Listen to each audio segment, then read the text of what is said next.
Hello दोस्तों, नमस्कार। आपका स्वागत है हमारे यूट्यूब चैनल क्रैक ई7x में।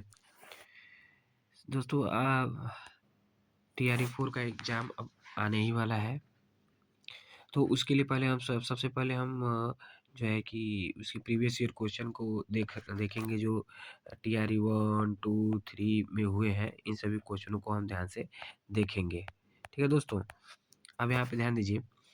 अब यहाँ से हम पहले शुरू करेंगे साइंस के क्वेश्चन को। तो साइंस के क्वेश्चन को ध्यान से देखिए। यहाँ पे कह रहा है कि निम्नलिखित में से वह कौन सा यंत्र है जिसके द्वारा विद्युत परिपथ में बहने वाली धारा की पहचान होती है, विद्युत में बहने वाली धारा की। तो ये अमीटर का है। कौन सा है? अमीटर। अमीटर के द्वारा ही हम जो है कि इसकी पहचान करते हैं। तो यहाँ पे देखिए कि अमीटर एक ऐसा यंत्र है जिसके द्वारा विद्युत परिपथ में बहने वाली धारा को मापा जाता है। विद्युत परिपथ में बहने वाली धारा को मापा जाता है। विद्युत धारा को एम्पीयर में मापा जाता है, इसलिए इसका नाम अमीटर है। गैलोमीटर का उपयोग छोटे विद्युत प्रवाह का पता लगाने या उसके परिमाण को मापने में किया जाता है। गैलोनोमीटर जो होता है वो छोटे विद्युत प्रवाह का पता लगाने के लिए किया जाता है। ठीक है? और जनरेटर यांत्रिक ऊर्जा को विद्युत ऊर्जा में बदलने का कार्य करता है। ये याद रखिएगा दोस्तों। ठीक है? अब आगे बढ़ते हैं। फिर कह रहा है यहाँ पे देखेंगे, सितारों के चमकने की प्रकाशीय प्रक्रिया निम्नलिखित में से किसके कारण होती है? तो सितारे जो आसमान में चमकते हैं वो किसके कारण होते हैं? तो वातावरणीय परावर्तन या वातावरणीय अपवर्तन या पूर्णांतरिक परावर्तन, उपयुक्त में से एक से अधिक या उपयुक्त में से कोई नहीं। तो यहाँ पे वातावरणीय अपवर्तन, तो इसको याद रखिएगा। जिसने भी हमें जो वातावरणीय प्रकीर्णन जो होता है अपवर्तन के कारण ही चमकता है, क्योंकि जो आकाश और पृथ्वी के बीच में बहुत सारे जो है कि वायुमंडलीय धूलकण पाए जाते हैं, जिनसे जो है कि वो प्रकाश का अपवर्तन होता है, जिसके कारण हमें सितारों का प्रकाश हमारी आँखों तक कभी पहुँचता है, कभी नहीं पहुँच पाता, इसलिए टिमटिमाते हुए नज़र आते हैं। तो ये ध्यान दीजिएगा। पोर्सिलीन मग में गरम चाय पीना सुविधाजनक है, क्यों भाई? तो पोर्सिलीन का देख लीजिए, पोर्सिलीन वाला कह रहे पोर्सिलीन क्या होता है? पोर्सिलीन मग में हैंडल होता है। पोर्सिलीन ऊष्मा का सुचालक होता है, या स्टील के गिलास में चाय तेजी से नहीं होता। ये पोर्सिलीन क्या होता है? ऊष्मा का कुचालक होता है। इसको याद रखिएगा। ठीक है दोस्तों? अब आगे बढ़ते हैं। क्या है? हो गया? पोर्सिलीन मग में गर्म चाय पीना सुविधाजनक है स्टील के ग्लास की तुलना में, क्योंकि पोर्सिलीन ऊष्मा का कुचालक है। जो पदार्थ ऊष्मा को अपने अंदर से गुजरने देते हैं वे ऊष्मा के सुचालक कहलाते हैं। जैसे स्टील की गिलास, तांबा, चांदी इत्यादि जो पदार्थ अपने अंदर से ऊष्मा को गुजारने नहीं देते हैं उन्हें ऊष्मा का कुचालक कहते हैं।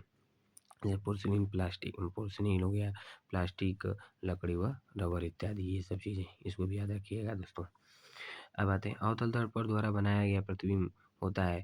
तो अवतल दर्पण निश्चित रूप से वास्तविक होगा यदि वह वस्तु आभासी है, या हमेशा वास्तविक, हमेशा आभासी। तो इसका ध्यान दीजिएगा, ये क्या होता है? इसके लिए यहाँ पे बताया गया कि अवतल दर्पण द्वारा बनाया गया प्रतिबिंब क्या होता है? वास्तविक, आभासी और उल्टा होता है। तो ये तीनों होता है। तो इसमें से उपयुक्त में से कोई नहीं हो जाएगा। क्या हो जाएगा? उपयुक्त में से कोई नहीं हो जाएगा। इसको ध्यान दीजिएगा। अब आते हैं यहाँ पे, निम्नलिखित में से यहाँ होता क्या है? निम्नलिखित में से कौन सा एम्फोटेरिक अणुओं में शामिल है? एम्फोटेरिक अणुओं में शामिल है कौन सा भाई? तो इसमें एम्फोटेरिक अणुओं में शामिल होने से जल हो जाएगा। क्या हो जाएगा? जल हो जाएगा। जल को याद रख लीजिएगा। ठीक है दोस्तों? जल एम्फोटेरिक अणुओं में शामिल किया जाता है। एम्फोटेरिक ऑक्साइड अम्ल और क्षार के रूप में कार्य कर सकता है। ऑक्साइड, ठीक है, इनके रूप में यह अम्ल और क्षार दोनों को निष्क्रिय कर देता है। अम्ल और क्षार दोनों क्या करता है? निष्क्रिय कर देता है। एल्युमिनियम ऑक्साइड, जिंक और ऑक्साइड, ये चीज़ हो गया। इसको भी ध्यान रखिएगा दोस्तों। लुईस की अवधारणा निम्नलिखित में से किसके बर्ताव को व्याख्यायित करती है? तो लुईस की अवधारणा क्षार को, किसको करेगी? क्षार को करती है। इसको जे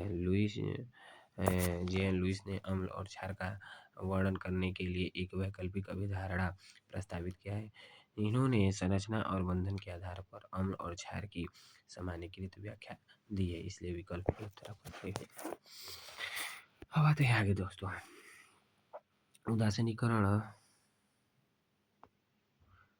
उदासीनीकरण प्रक्रिया का उत्क्रम क्या है? उदासीनीकरण प्रक्रिया का उत्क्रम क्या है? फॉर्मेशन, स्प्लैटिंग या हाइड्रोलिसिस। तो ये हो जाएगा आपका हाइड्रोलिसिस। अम्ल क्षार की प्रक्रिया को उदासीनीकरण प्रक्रिया के रूप में जाना जाता है। उदासीनीकरण प्रक्रिया का उत्क्रम हाइड्रोलिसिस होता है। ये इसका उत्क्रम हाइड्रोलिसिस होता है। ठीक है। अभिक्रिया के उत्पाद अम्ल और जल है। उदाहरण के लिए सोडियम हाइड्रॉक्साइड NaOH के साथ हाइड्रोलिक अम्ल HCl की अभिक्रिया से सोडियम क्लोराइड NaCl और कुछ अतिरिक्त जल के अणु का विलयन बनाता है। इसको भी ध्यान रखिएगा। ठीक है दोस्तों, आते हैं आगे। एक ये लास्ट क्वेश्चन देख लीजिए। कह रहा है कि निम्नलिखित में से कौन सा द्वितीयक प्रदूषक है? द्वितीयक प्रदूषक के रूप में किसे जाना जाता है? तो ये द्वितीयक प्रदूषक क्या होता है, इसके बारे में हम डिटेल जानेंगे। वे प्रदूषक, अब यहाँ से पढ़ लीजिए एक बार डिटेल इसका, कि वे प्रदूषक जो प्राथमिक वायु प्रदूषकों और अन्य वायुमंडलीय घटकों के बीच परस्पर क्रिया के कारण बनते हैं, द्वितीयक प्रदूषक कहलाते हैं। ठीक है ना। तो प्राथमिक उसमें क्या क्या शामिल है? प्राथमिक प्रदूषक अन्य और वायुमंडलीय घटक भी शामिल होते हैं, जिसके कारण बनते हैं, द्वितीय प्रदूषक कहलाते हैं। उदाहरण के लिए अब इसमें द्वितीय प्रदूषक याद रखिएगा, ये मोस्ट है। ये वाला स्वरूप पैन हो गया, जिसे पैन, प्रकाश, रासायनिक धुंध। ठीक है ना दोस्तों।